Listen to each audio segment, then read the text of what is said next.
أعوذ بالله من الشيطان الرجيم بسم الله الرحمن الرحيم ودت طائفة من أهل الكتاب اے میرے محبوب اہل کتاب میں سے یہود و نصارہ میں سے ایک گروہ اس بات کو پسند کرتا ہے کہ لو یضلونکم کہ وہ تم کو گمراہ کر دیں، یعنی حضور کو، صحابہ کو، ایمان والوں کو۔ آگے اللہ کہتے ہیں وما یضلون الا انفسهم، نہیں گمراہ کرتے وہ مگر اپنی جانوں کو ہی، وما یشعرون اور وہ سمجھتے نہیں ہیں، شعور نہیں رکھتے۔ پھر اہل کتاب کو مخاطب کر کے اللہ نے دو آیتیں فرمائیں، یا اہل الکتاب، اے اہل کتاب، لم تکفرون بآیات اللہ، تم کیوں اللہ کی آیتوں کا انکار کرتے ہو، اللہ کی آیتوں کے ساتھ کیوں کفر کرتے ہو، وانتم تشہدون، حالانکہ تم گواہ ہو۔ یا اہل الکتاب لم تلبسون الحق، اے اہل کتاب کیوں التباس کرتے ہو حق کا بالباطل، باطل کے ساتھ، حق بات کو باطل کے ساتھ کیوں ملاتے ہو، وتکتمون الحق اور حق کو چھپاتے بھی ہو، وانتم تعلمون حالانکہ تم جانتے ہو۔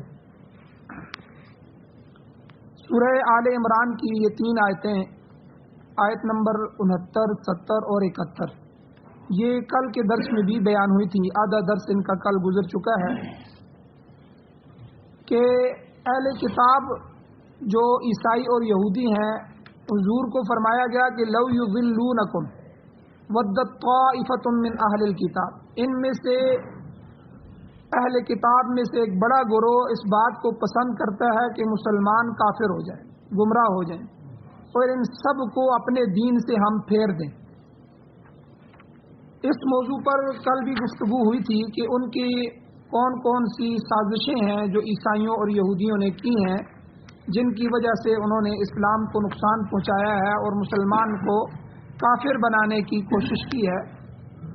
ان میں سے ایک چیز کل بیان ہوئی تھی، مستشرقین۔ مستشرقین کہتے ہیں جو مشرقی علوم کے ماہر ہوں، یا تو انگریز ہوں اور یورپین لوگ ہوں، وہ مستشرق کہلاتے ہیں۔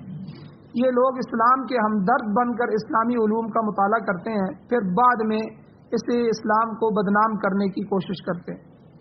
اس کی میں نے کل کافی مثالیں بھی آپ کے سامنے رکھی تھیں۔ تو بہت سے لوگ ان لوگوں سے پڑھ کر وہ مختلف ممالک میں گئے اور انہوں نے اسی طرح کام کیا، جس طرح ہمارے پاکستان میں ڈاکٹر ذاکر نائک ہے، جاوید احمد غامدی ہے، مرزا محمد علی انجینئر ہے، اور اسی طرح ایک عورت ہے ڈاکٹر فرت ہاشمی۔ تو یہ سارے جو لوگ ہیں یہ سارے مستشرقین کے شاگرد ہیں، اور اسی طرح آ کر یہاں انہوں نے شکوک و شبہات ڈالے ہیں اور دین اسلام کو پراگندہ کرنے کی کوشش کی ہے۔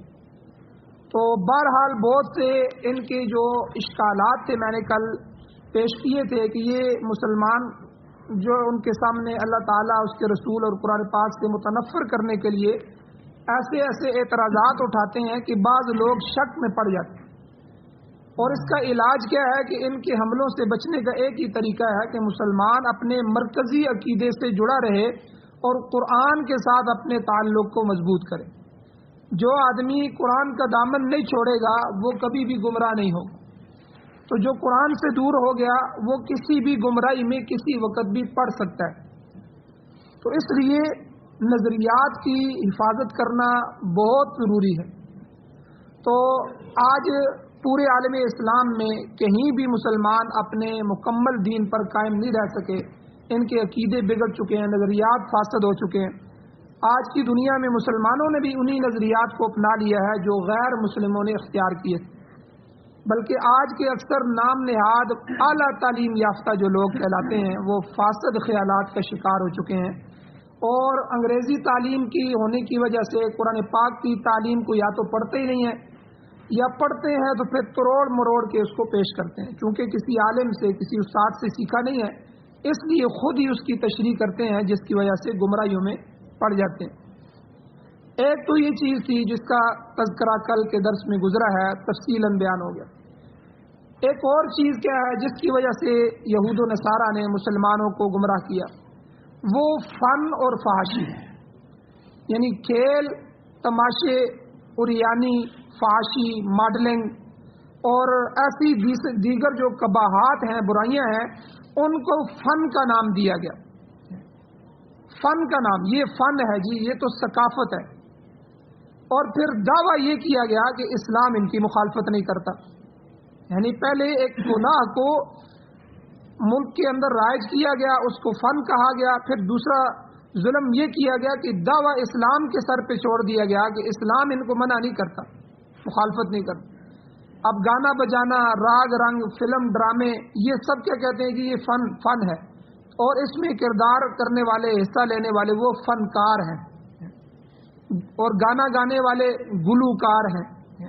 یعنی نام رکھ کے تو، اور کہہ رہے ہیں جی یہ لوگ اپنے ملک کی جو ہے اس فن کے ذریعے بڑی خدمت کر رہے ہیں. بلکہ میں نے پچھلے دنوں مثال بھی دی تھی کہ ہماری اس حکومت نے ہمارا قومی ایوارڈ، جو سب سے بڑا ایوارڈ ہوتا ہے جو ملک اور قوم کی خدمت کرنے والوں کو دیا جاتا ہے، وہ چند کنجریوں کو دیا جو گانا گانے والی تھی، فحش عورتیں، ٹھیک ہے، ان کو سٹیج پہ بلا کر پوری ملک کے سامنے ان کو یہ ایوارڈ دیا گیا کہ یہ لوگ جو ہے ملک کی بڑی خدمت کر رہے ہیں، ہماری ثقافت کو پوری دنیا میں پھیلا رہے ہیں. اور دعویٰ ان کا یہ ہے کہ یہ عوام الناس کو سستی تفریح مہیا کرتے ہیں، جگہ جگہ فن کے مظاہرے کرتے ہیں، بلکہ غیر مبالغ کے جو طائفے ہیں ان سے تبادلہ بھی ہوتا ہے. یہاں کے کنجر وہاں جاتے ہیں، وہاں کے کنجر یہاں آتے ہیں. ابھی یہ جو انڈیا کے بڑے بڑے جو فنکار ہیں، بڑے بڑے جو کنجر ہیں، جیسے وہ عامر خان ہے، فلاں خان ہے، فلاں خان ہے، وہ یہاں آ جائیں تو ان کے سامنے بک جاتے ہیں. وہ یہاں آئے اور یہاں کے وہاں جاتے ہیں، یہ ہم نے تبادلہ کیا ہے ثقافت کا. تو اس طرح دنیا بھر کی قباحتیں تبادلے میں ملتی ہیں. اب یہ چیزیں ہر گھر میں اکثریت کے ساتھ اس کثرت سے جاری ہیں کہ ان کی قباحت اور برائی ہونے کا احساس ہی باقی نہیں رہا. ہر گھر میں ٹی وی ہے، ہر گھر میں فلم دیکھی جا رہی ہے، ہر گھر میں ان کا ناچ چل رہا ہے، ہر گھر میں گانا ہے، ہر ایک بچہ ان کا دیوانہ ہو چکا ہے، بڑے بوڑھے ان کو سن رہے ہیں. اب کہتے ہیں یہ مولوی پاگل ہو گئے ہیں، ان کا دماغ خراب ہے. تو یہ ایسی باتیں کرتے ہیں. بھائی یاد رکھیں، اللہ اور اللہ کے رسول نے گانے سے منع فرمایا. ایک جگہ بانسری کی آواز آ رہی تھی، حضور علیہ الصلوۃ والسلام نے کانوں میں انگلیاں ڈال دی اور صحابی سے پوچھا، دور تک چلتے رہے، پوچھا کیا یہ آواز بند ہو گئی ہے؟ تو جب صحابی نے کہا کہ حضور بند ہو گئی ہے، پھر حضور نے انگلیاں نکالی اور حضور نے ایک حدیث ارشاد فرمائی. حضور نے فرمایا کہ قیامت والے دن جو لوگ گانا سنتے ہیں، گانا گانے والوں کو تو عذاب جو ہوگا وہ تو بہت بڑا عذاب ہوگا، جو گانا سننے والے ہیں، حضور علیہ السلام کی حدیث ہے، حضور نے فرمایا سیسا جو ہے وہ پگھلا کر ان کے کانوں میں ڈالا جائے کہ انہی کانوں سے تم گانے سنتے تھے. حالانکہ اللہ کہیں گے یہ کان میں نے تمہیں دیے تھے، یہ میرے دیے ہوئے تحفے تھے، اور میں نے کہا تھا کہ میری آواز کے لیے ان کو استعمال کرو، حق سچ کے لیے استعمال کرو، قرآن کی تلاوت کے لیے استعمال کرو، اللہ کی حمد کے لیے استعمال کرو، اللہ کے نبی کی نعت کے لیے استعمال کرو، نیک چیزوں کے لیے ان کانوں کو سننے کو استعمال کرو، غلط چیزیں ان سے نہ سنو. لیکن تم انہی سے رنڈیوں اور کنجریوں کے گانے سنتے تھے. آج فرشتوں کو حکم ہوگا کہ جہنم کی آگ میں سیسا پگھلایا جائے، اور یہ سیسا پگھل کے پانی کی طرح ہو جائے گا اور یہ ان کے کانوں میں ڈالا جائے. اور ہمارے ملک میں کیا کہہ رہے ہیں؟ یہ بڑی خدمات سر انجام دے رہے ہیں، یہ فن ہے اور یہ ثقافت ہے ہماری، یہ ہماری ثقافت ہے کہ بچیوں کو ننگا کیا جائے، ان کا ننگا ناچ لوگوں کو دکھایا جائے اور اپنی ثقافت یہ پوری دنیا کے سامنے پیش کرتے. تو یہ یہود و نصارہ کا اثر ہے، یہ یہودیوں کا اثر ہے، ہندوؤں کا اثر ہے. انہوں نے محنت کی ہے اور آج ہمارے بچے گھر گھر میں جو ہے یہ چیزیں پہنچا دی ہیں. بلکہ ایک عالم پچھلے دنوں بیان کر رہے تھے تو بڑی فکر کے ساتھ انہوں نے کہا کہ وہ ایک چھوٹا سا کارٹون بناتے ہیں، چھوٹا بھیم.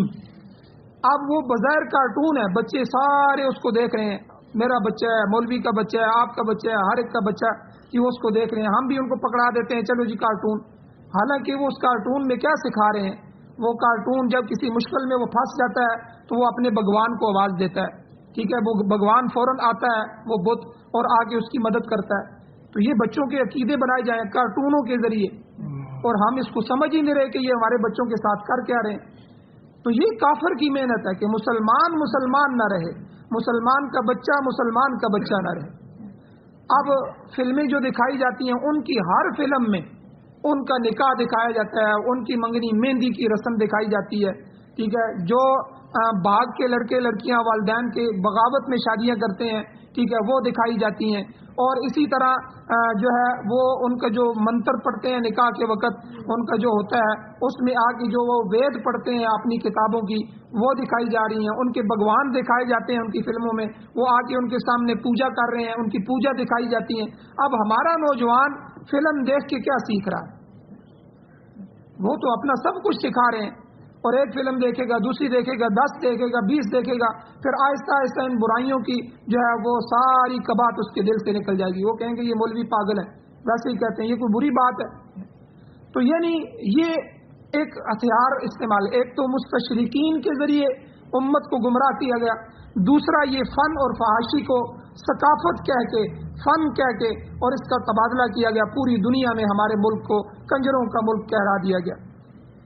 تو بہرحال تیسری چیز جس کے ذریعے یہود و نصارہ نے مسلمان کو گمراہ کیا وہ تصویر سازی ہے۔ یاد رکھیں، تصویر بنانا یہ عیسائیوں اور یہودیوں کا کام تھا، ان کے ہاں یہ فن تھا، تو اب مسلمانوں کی زندگی کا بھی حصہ بن گیا، ہر بندہ تصویر، ہر بندہ تصویر، حالانکہ تصویر کشی کو اسلام نے بالکل حرام قرار دیا۔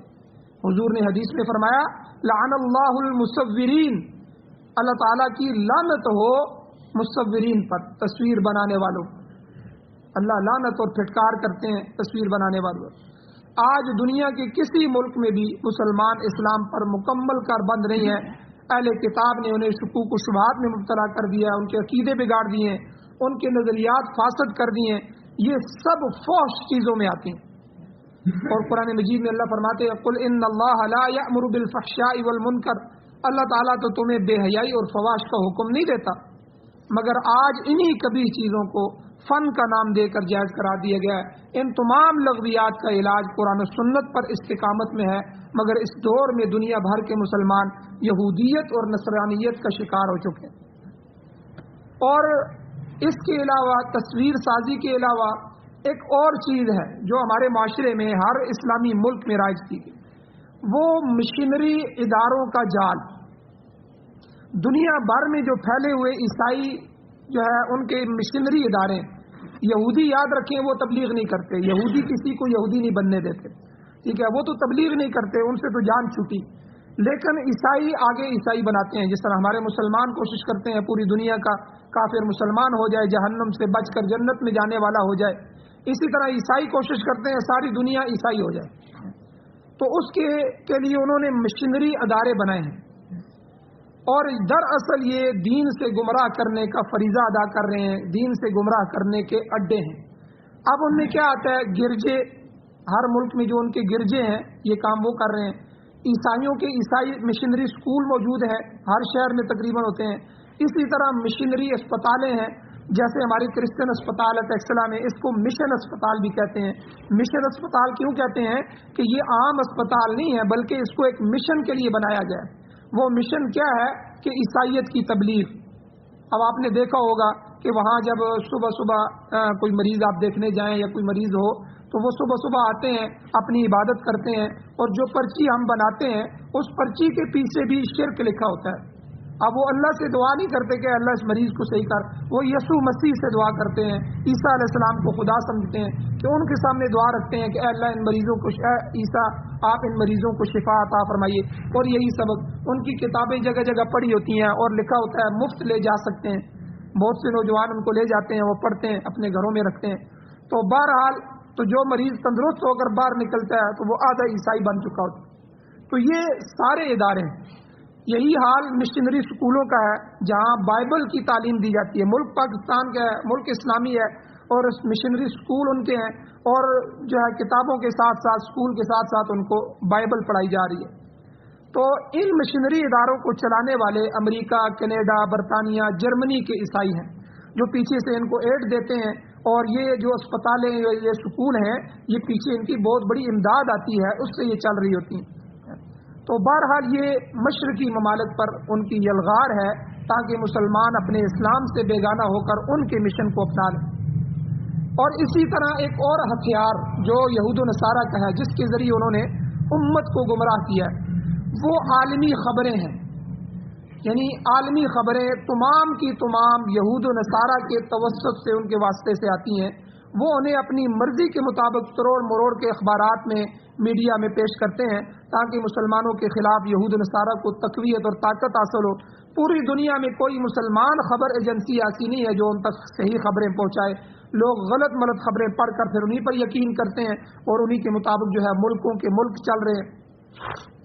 حالانکہ ان میں بیشتر جو ہیں وہ من گھڑت ہوتی ہیں.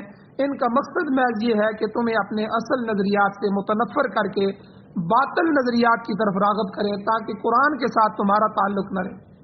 اچھا، میں اس کی ایک مثال دیتا ہوں. مثلا بازار میں کوئی دھماکہ ہوتا ہے.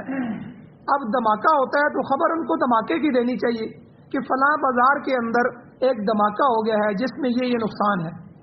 لیکن ساتھ ہی خبر دیتے ہوئے وہ کیا دیتے ہیں، ایک بات کیا دیتے ہیں کہ اس کے پیچھے خدشہ ہے کہ دہشت گردی کا ہاتھ ہوگا. اب انہوں نے دہشت گردی کیا بتایا کہ مسلمان دہشت گرد ہے، کلمہ پڑھنے والا دہشت گرد ہے. اب اس واقعے کو بھی وہ اسلام کے ساتھ جوڑ دیتے ہیں تاکہ پوری دنیا کا کافر ہو یا مسلمان ہو وہ گمراہ ہو جائے کہ یار دیکھو یہ لوگ یہ کام کر رہے ہیں، حالانکہ کام کسی اور نے کیا ہوتا ہے. تو یعنی خبر دیتے ہوئے یہ چیز بیچ میں ڈال دیتے ہیں. اور اسی طرح ہمیں پتہ ہی نہیں چلتا کہ ہم خبریں سن کے بھی ان کا شکار ہو رہے ہیں اور اسلام سے دور ہو رہے ہیں. مدارس اور مساجد اور علماء سے ہمارا تعلق کٹ رہا ہے. تو بہرحال حقیقت یہ ہے کہ اگر مسلمان اپنے مرکزی عقیدے اور قرآن پر قائم رہیں تو اللہ فرماتے ہیں وَمَا يُضِلُّونَ إِلَّا أَنفُسَهُمْ، وہ تمہیں گمراہ نہیں کر سکیں گے بلکہ ان کی گمراہی کا پھیلائی ہوئی جال کا وبال جو ہے وہ انہی پر پڑے گا، وہ خود ہی گمراہ ہوں گے بشرطے کہ مسلمان اپنے صحیح عقیدے پر قائم رہیں. آگے ایک دن آنے والا ہے، قیامت کا دن، اس دن محاسبہ آنے والا ہے. ان کو معلوم ہو جائے گا کہ گمراہی پھیلانے کا کیا نتیجہ ہے. وما یشعرون، اللہ فرماتے ہیں وہ اس وقت نہیں سمجھ رہے.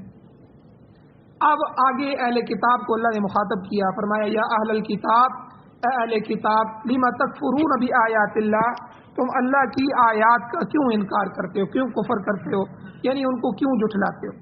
کیا مطلب کہ حضور نبی کریم صلی اللہ علیہ وسلم کو اللہ کا سچا نبی کیوں نہیں مانتے، قرآن پاک کے احکام پر عمل کیوں نہیں کرتے، حالانکہ اللہ کہتے ہیں وَأَنْتُمْ تَشْهَدُونَ، تم گواہ ہو، یعنی تم جانتے ہو کہ قرآن پاک اللہ کی سچی کتاب ہے، اس کے لانے والے حضرت محمد مصطفیٰ صلی اللہ علیہ وسلم اللہ کے سچے نبی ہیں جن کے متعلق اللہ تعالیٰ نے حضرت موسیٰ علیہ السلام سے تورات میں وعدہ کیا تھا کہ بنی اسماعیل میں سے تمہارے جیسا نبی ہے موسیٰ میں بھیجوں گا، برپا کروں گا اور اس کے منہ میں میں اپنا کلام ڈالوں گا. یہ تورات کے اندر یہودیوں کی کتاب میں یہ لکھا ہے حضور کے بارے میں.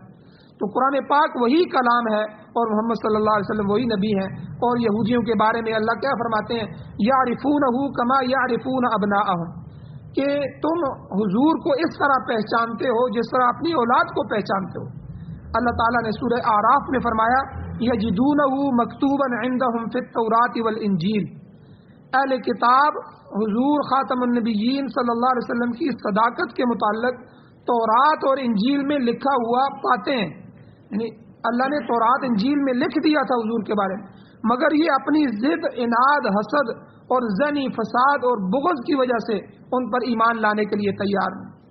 اسی لیے اللہ جل شانہ نے فرمایا یا اہل الکتاب، اے اہل کتاب لم تلبسون الحق بالباطل، آپ حق کو باطل کے ساتھ کیوں ملاتے ہو، اللہ کی نازل کردہ کتابوں میں تحریف کرتے ہو، رد و بدل کرتے ہو اور اس کے احکام کو کیوں بدلتے ہو، جب تم سے کہا جاتا ہے کہ تمہاری کتابوں میں نبی آخر الزمان کی علامتیں، نشانیاں موجود ہیں، تو اصل علامات کی بجائے غلط ملت علامتیں کیوں بتاتے ہو. وَتَكْتُمُونَ الْحَقَّ، اور تم دوسری بات یہ کرتے ہو کہ حق بات کو چھپاتے ہو اپنے لوگوں سے. وَأَنْتُمْ تَعْلَمُونَ، حالانکہ تم اچھی طرح جانتے ہو. یاد رکھیں یہود و نصارہ میں بلکہ ہر قوم میں دو قسم کے لوگ ہوتے ہیں. ایک لوگ جنہیں جاہل کہتے ہیں عالم. جاہل وہ ہوتا ہے جو اپنے مذہب سے واقف نہیں ہوتا. ہمارے مسلمانوں میں سے بھی بہت سے ایسے ہیں جن کو کلمہ بھی پڑھنے نہیں آتے، کہتے ہیں ہم مسلمان ہیں لیکن پوری زندگی میں اتنا اسلام بھی نہیں سیکھا کہ ان کو ایک سورت بھی نہیں آتی، سورہ اخلاص بھی نہیں آتی، اور کلمہ پڑھنا بھی کئیوں کو نہیں آتا. تو ان لوگوں کو جاہل کہتے ہیں، بالکل اپنے دین سے جائے. کچھ لوگ ایسے ہوتے ہیں جو عالم تو نہیں ہوتے لیکن عوام میں سے ہوتے ہیں، لیکن اپنے مذہب سے واقف ہوتے ہیں، ان کو پتہ ہوتا ہے ہمارے نبی کون ہے، ہماری کتاب کیا ہے. تو یہودیوں میں بھی ایسے لوگ تھے. اب جاہل لوگ جب اپنے علماء سے پوچھنے کے لیے آتے، یہودی علماء سے، اور جو پڑھے لکھے لوگ ہیں وہ پوچھنے کے لیے آتے، تو دونوں کے ساتھ ان کا رویہ الگ ہوتا. تو جو جاہل ہوتے ہیں ان سے احکام چھپا دیتے. وہ آ کر پوچھتے بھائی یہ مسلمان کہہ رہے ہیں کہ تورات اور انجیل میں لکھا ہوا ہے کہ حضور کی یہ نشانیاں ہیں، کیا ہماری تورات میں لکھا ہوا ہے؟ ان کو صاف وہ کہہ دیتے کہ بھائی تورات میں تو کوئی لکھا ہوئی نہیں ہے، یہ تو باتیں لکھی ہوئی نہیں ہیں.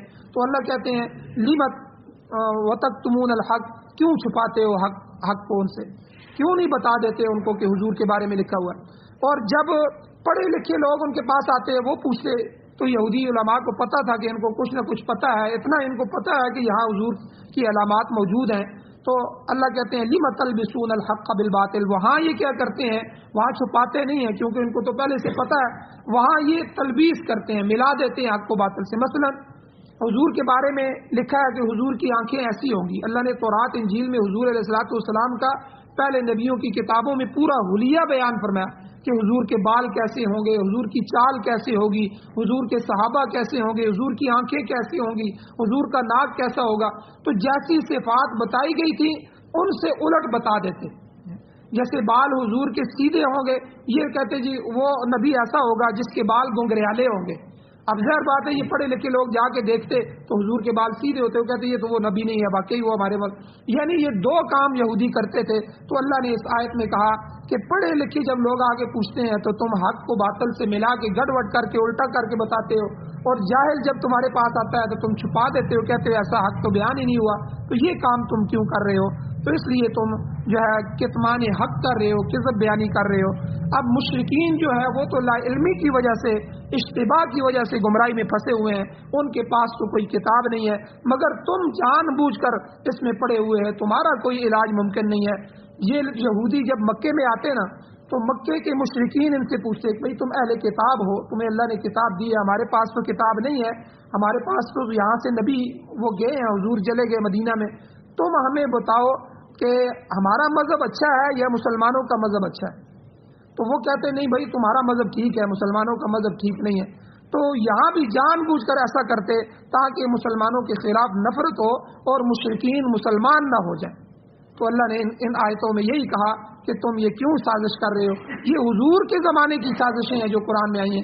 آج ان کی سازشیں پوری دنیا میں پھیل چکی ہیں، پوری دنیا میں طرح طرح کے ہیلے ہتھ کنڈے کر کے اسلام سے لوگوں کو، مسلمانوں کو دور کیا جا رہا ہے. اکثر مسلمان ان کے جال میں پھنس چکے ہیں، اور یہی زمانہ آگے آنے والا ہے جو دجال کا زمانہ ہوگا، اور حضور نے بڑا ڈرایا دجال سے. اس لیے لوگوں اگر آپ نے ایمان کی حفاظت نہ کی، اپنے بچوں کو قرآن ایمان نہ سکھایا، تو وہ دجال کا ہتھیار بنیں گے، دجال کے ساتھ ہو جائیں گے، ان یہودیوں کے ساتھ ہوں گے جو دجال کے پیروکار ہوں گے. اس لیے جو ہے ایمان کی حفاظت اور دین کی بنیادی چیزوں کو سیکھنا، بنیادی عقیدوں کو سیکھنا، یہ ہم پر فرض ہے اور ضروری ہے. آج ہم اس فرض سے جو ہے وہ اس کو بھول چکے ہیں، اس لیے ہم طرح طرح کی گمراہیوں میں پھنس چکے ہیں. اللہ جل شانہ سے دعا ہے اللہ ہمیں عمل کی توفیق عطا فرمائے. آمین. الحمدللہ رب العالمین والعاقبۃ للمتقین والصلاۃ والسلام علی رسولہ النبی الامی الکریم. یا اللہ ہماری کمیوں کوتاہیوں کو معاف فرمائیے، درگزر فرمائیے، صغیرہ کبیرہ گناہوں کو معاف فرمائیے.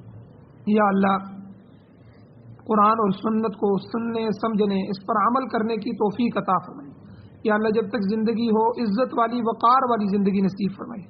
جب موت آئے تو سعادت والی، شہادت والی، خاتمہ بالخیر والی موت نصیب فرمائیے. یا اللہ ہماری کمزوریوں کو دور فرمائیے. یا اللہ ہماری کمزوریوں کو دور فرمائیے، عزتیں عطا فرمائیے، راحتیں عطا فرمائیے. یا اللہ مشکلات سے، بے عزتی سے، بے تکریمی سے محفوظ فرمائیے. یا اللہ قرآن و سنت کو بطور آئین، بطور دستور، بطور ضابطۂ حیات ہمارے مقدر فرمائیے. یا اللہ ہمارے ملک میں بھی اس کو نافذ فرمائیے. یا اللہ پوری دنیا کے باطل نظاموں کو، جمہوریت سمیت جو کفری نظام ہے، یا اللہ سب نظاموں کو ختم فرمائیے. اپنا قرآن و سنت والا نظام، امارت اسلامیہ شریعہ کا قیام نصیب فرمائیے. یا اللہ جو حضرات پریشان حال ہیں ان کی پریشانیوں کو دور فرمائیے. یا اللہ جو بیمار ہیں ان کو شفا عطا فرمائیے. یا اللہ جو ایمان کی حالت سے اس دنیا سے جا چکے ہیں یا اللہ ان سب کی بخشش فرمائیے. ہمارے محلے میں بھی فوت کی ہوئی ہے ان کے لیے بھی دعا فرمائے, اللہ جل شانہ مغفرت فرمائے. اللہ ہم سب کو بھی قبر حشر آخرت کی تیاری نصیب فرمائے. صلی اللہ تعالی علی خیر خلقہ محمد و آلہ و اصحابہ اجمعین برحمتک یا